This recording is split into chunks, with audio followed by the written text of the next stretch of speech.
నిజమైన బాధితులు మాత్రమే వస్తారు. కోర్టు సమయాలు వృధా కాకుండా ఉంటాయి. ఇక్కడ న్యాయమూర్తులు చెప్పేది అదే. ఇలాంటి ఫేక్ కేసుల వల్ల కోర్టు సమయాలు వృధా అవుతున్నాయి అని. ఇలా కోర్టు సమయాలు వృధా కాకుండా ఉంటాయి. నిజమైన బాధితులకు సత్వర న్యాయం జరిగేలాంటి పరిస్థితులు ఉంటాయి. ఇలాంటి ఫేక్ కేసుల ద్వారా, ఫేక్ ఇష్యూస్ వల్ల సమయం అందరిది కూడా, పోలీసుల దగ్గర నుంచి న్యాయమూర్తుల వరకు అందరిది వృధా అవుతుంది. అలా అని నిజమైన బాధితులకు ఏమైనా త్వరగా న్యాయం జరుగుతుందా అంటే అది జరగడం లేదు.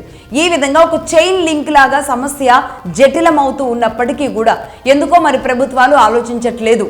మరి ఇది ఏ స్థాయికి వెళితే మగవాళ్ళంతా రోడ్డు మీదకి వచ్చేస్తే జరుగుతుందో ఏమో తెలియట్లేదు. ఇప్పటికే చైనా లాంటి చోట, కొరియా లాంటి చోట మగవాళ్ళు ఈ చట్టాల పట్ల ఒక వ్యతిరేకత కనబరుస్తూ రోడ్ల మీదకి వచ్చి ఆందోళన చేసిన తర్వాత కూడా ప్రభుత్వాల్లో మార్పు రాకపోతే ఇక మేము పెళ్లిళ్ళు చేసుకోమని చెప్పి వదిలేసి ఉన్నారు.